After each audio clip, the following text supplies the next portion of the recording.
সমাজে একটা আইডিয়া হয়ে গেছে যে স্টুডেন্ট যদি খারাপ হয়, ওকে বেশি টাকা পয়সা দিয়ে পড়ানোর দরকার নাই। তাইলে আমি ওকে আর্টস কমার্স এ পাঠাই। জি ভাই। এই যে একটা মানে ওভারঅল সমাজের স্টিগমা, এটার কারণেই না কেউ আর এটা নিয়ে আগাইতে চায় না। মানে ট্রু ভাই। কেউ কোয়ালিটি কনটেন্ট যে চাবে, ওইটা আসলে তাকে চাইতে যে হতে পারে, এই ধরনের কথা আসলে সমাজে আমরা প্রচার করি না। ট্রু ভাই, ট্রু। বাংলাদেশে যত অনলাইন প্ল্যাটফর্ম আছে, যত হচ্ছে শিক্ষকরা আছে, তারা সবাই ফেমাস বেসিক্যালি সায়েন্স পড়ানোর জন্য। ফিজিক্স টিচার অনেক ফেমাস, ম্যাথ টিচার অনেক ফেমাস, আইসিটি টিচার অনেক ফেমাস। বাট দেখা যায় যে আসলে আর্টস এবং কমার্স নিয়ে বা বিজনেস স্টাডিজ নিয়ে খুব একটা মানুষ কাজ করতে চায় না, বাট কাজ করে না। এবং এই আর্টস এবং কমার্স যারা পড়ায়, তাদের এই ফেমটাও না খুব একটা পপুলার না মানুষের মাঝে। সো মুগ্ধ আমাকে জানাবে যে এক্সাক্টলি আর্টস এবং হচ্ছে বিজনেস স্টাডিজের স্টুডেন্টরা কি ধরনের প্রবলেম ফেস করে। যারা পার্টিকুলারলি এখন 8 থেকে 9 এ উঠছো, তোমাদের কি এটা নেওয়া উচিত কিনা আর্টস মানে আর্টস এবং বিজনেস স্টাডিজ নিলে সামনে ক্যারিয়ার অপরচুনিটিস কি, এগুলো নিয়েও মুগ্ধ তোমাকে জানাবে। এবং একই সাথে কিভাবে তোমরা আসলে পড়াশোনা করতে পারো, যে গাইডলাইন আমি দিতে পারি না, সেই গাইডলাইন আজকে মুগ্ধ দিবে। আমি একটা জিনিস এতদিন দীর্ঘদিন কাজ করার পরে যে জিনিসটা ফিল করলাম সেটা হচ্ছে আর্টস কমার্স কিন্তু ভাই সবার সাইড হাসেল। ট্রু। এটা কিন্তু সবার মানে কনসার্নের জায়গা না। হুম, হুম। আর এখানে অবশ্যই স্টুডেন্টদের একটা গ্যাপ আছে। তারা ওইরকম কোয়ালিটি কনটেন্ট চায় না। হুম। ওইরকম ভাবে কনসার্ন না। আমার কাছে মনে হয় যে ওভারঅল সমাজে একটা আইডিয়া হয়ে গেছে যে স্টুডেন্ট যদি খারাপ হয়, ওকে বেশি টাকা পয়সা দিয়ে পড়ানোর দরকার নাই, তাইলে আমি ওকে আর্টস কমার্স এ পাঠাই। জি ভাই। এই যে একটা মানে ওভারঅল সমাজের স্টিগমা, এটার কারণেই না কেউ আর এটা নিয়ে আগাইতে চায় না। মানে ট্রু ভাই। কেউ কোয়ালিটি কনটেন্ট যে চাবে, ওইটা আসলে তাকে চাইতে যে হতে পারে, এই ধরনের কথা আসলে সমাজে আমরা প্রচার করি না। ট্রু ভাই, ট্রু। তো আমি একটা জিনিস মানে স্টুডেন্টদেরকে বোঝাতে পারি না বা হচ্ছে সমাজের মানুষকে বোঝাতে পারি না যে কমার্সে কিন্তু ভাই চ্যালেঞ্জটা বেশি।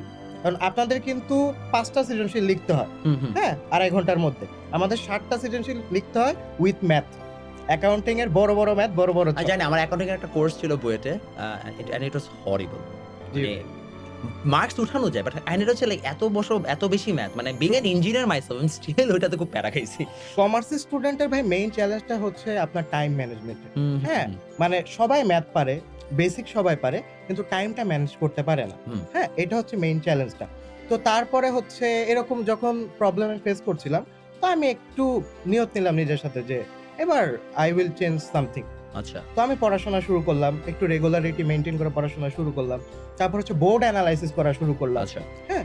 তো বোর্ড এনালাইসিস করে দেখলাম যে কিছু, কিছু প্যাটার্নের ম্যাথ বারবার ঘুরে ফিরে আসে। ওকে। কিছু চেঞ্জ করে বাট সব চেঞ্জ করে না। আচ্ছা। তো তারপরে আস্তে, আস্তে আমি কনফিডেন্ট হলাম যে না, আমি মনে হয় ভালো করব এবার। হুম। তো আমার ক্লাস 10 এ ডিরেক্ট রোল ১ হয়। ২৪৫ থেকে জাম্প করে ওয়াও! ডিরেক্ট রোল ১ হয়। মণিপুর স্কুল থেকে। স্টিল আমাকে সব ওরা 1000 প্লাস। তারপরে হচ্ছে আমার বোর্ড আমার যে স্কুল থেকে হুম। ফর দ্য ফার্স্ট টাইম আমি হচ্ছে এসএসসি তে ঢাকা বোর্ডে সপ্তম হই। মানে আমার স্কুলকে আমি টপ 10 এর মধ্যে নিয়ে আসছি মাশাআল্লাহ। কমার্স থেকে। তারপরে হচ্ছে নটরডেম কলেজে গেলাম। নটরডেম কলেজে যাওয়ার পরে মনে হচ্ছিল যে না, যেহেতু আমি বোর্ড স্ট্যান্ড করছি, আমি অনেক কিছু করে ফেলছি।